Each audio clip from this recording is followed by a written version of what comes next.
Halo semuanya, perkenalkan kami dari kelompok 5. Di sini kami akan menjelaskan tentang materi tugas kami, yaitu diagnostik molekuler.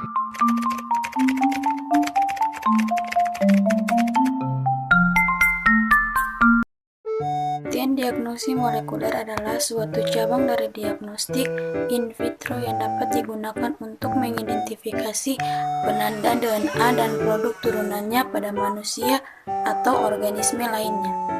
Melalui kemajuan sains dan teknologi, terutama dalam teknologi diagnostik dan meningkatnya kesadaran masyarakat modern pada kesehatan dapat mempengaruhi perkembangan bidang diagnostik molekuler saat ini.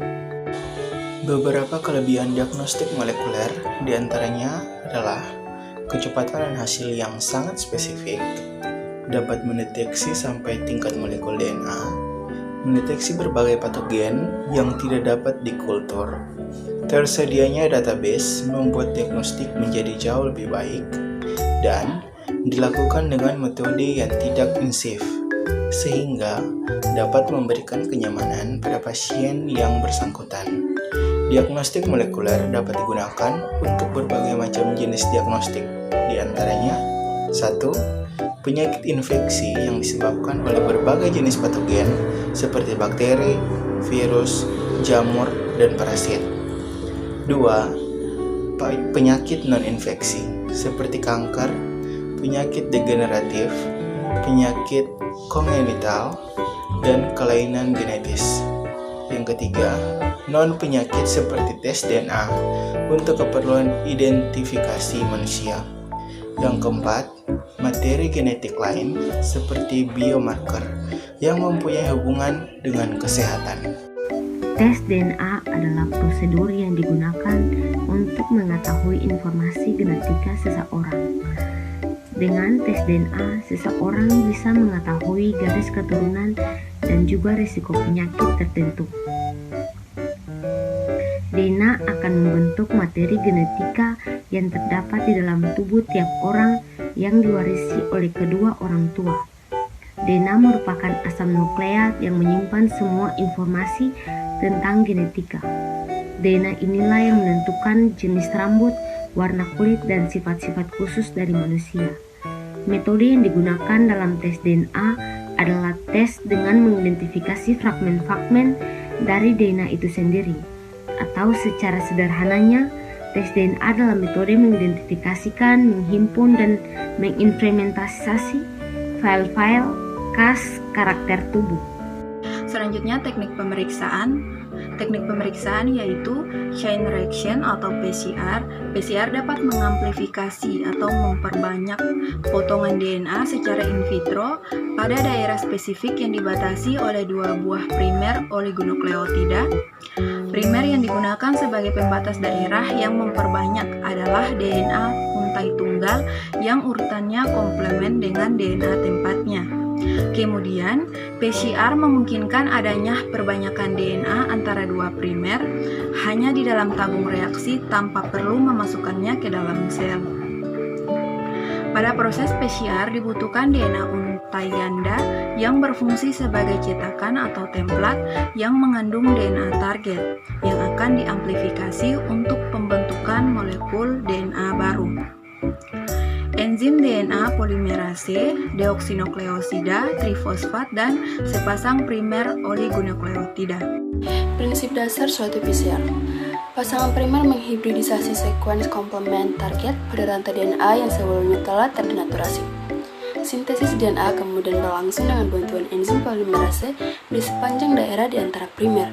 PCR dilaksanakan dengan cara menginkubasi sampel pada temperatur yang berbeda pada tahap dalam suatu siklus PCR, yaitu tahap pertama denaturasi, kedua annealing atau penempatan atau pemasangan primer, dan yang ketiga extension atau perpanjangan. Pada tahap denaturasi menggunakan pemanasan 95 derajat Celcius, rantai DNA akan berpisah karena panas dapat merusak ikatan hidroksi antara basa-basa yang komplementer. Kedua, annealing atau penempatan atau pemasangan primer. Primer dipasangkan pada tempat yang sesuai atau berkomplementer dengan rantai tunggal DNA melalui proses pembentukan ikatan hidroksi. Untuk proses pemasangan primer ini dibutuhkan temperatur yang berbeda dari setiap primer. Yang ketiga yaitu extension atau perpanjangan. Setelah primer ditempatkan pada posisi yang tepat, dimulailah proses pemanjangan rantai baru DNA yang berkomplementer dengan bantuan enzim DNA polimerase sehingga terbentuk suatu fragmen rantai ganda yang spesifik.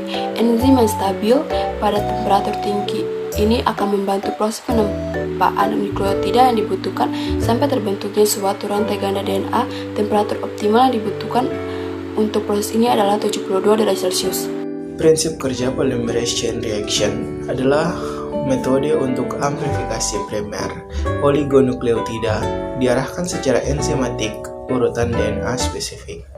Teknik ini mampu memperbanyak sebuah urutan 105 sampai 106 kali lipat dari jumlah nanogram DNA template dalam latar belakang besar pada sekuensi yang tidak relevan.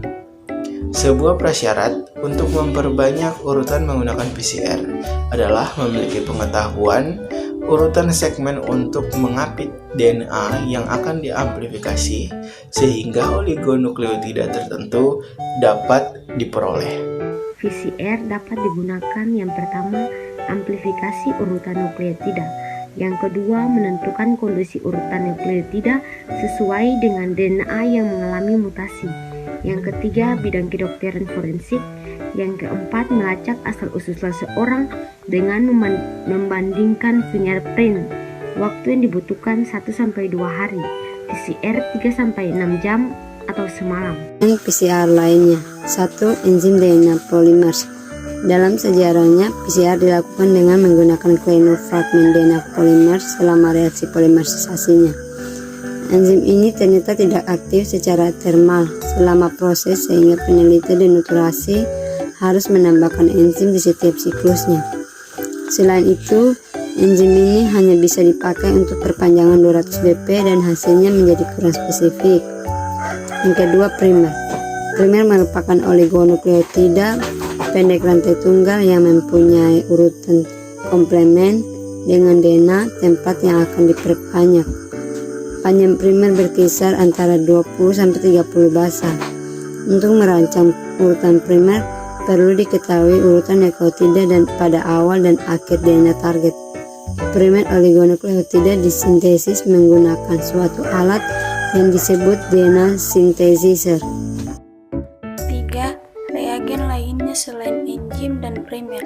Terdapat juga komponen lain yang ikut menentukan keberhasilan reaksi PCR.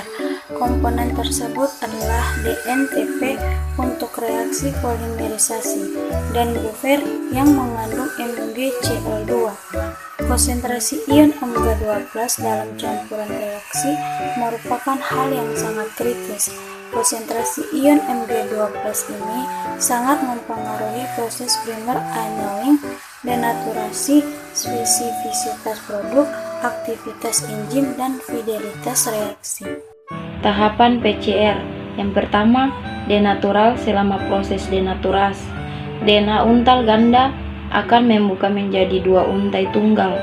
Hal ini disebabkan karena suhu denaturasi yang tinggi, menyebabkan putusnya kata hidrogen di antara basa-basa yang komplemen. Pada tahap ini, seluruh reaksi enzim tidak berjalan, misalnya reaksi polimerisasi pada siklus yang sebelumnya. Denaturasi biasanya dilakukan antara suhu 90 derajat Celcius sampai 95 derajat Celcius. Yang kedua, penempelan primer pada tahap penempelan. Primer annealing. Primer akan menuju daerah yang spesifik yang komplemen dengan urutan primer. Pada proses annealing ini, ikatan hidrogen akan terbentuk antara primer dengan urutan komplemen pada template. Proses ini biasanya dilakukan pada suhu 50 derajat Celcius sampai 60 derajat Celcius. 3. Reaksi polimerisasi atau extension. Umumnya, reaksi polimerisasi atau perpanjangan rantai ini terjadi pada suhu 72 derajat Celcius. Primer yang telah menempel tadi akan mengalami perpanjangan pada sisi tiganya dengan pendamaian DNTP yang komplain dengan tempat oleh DNA polimers.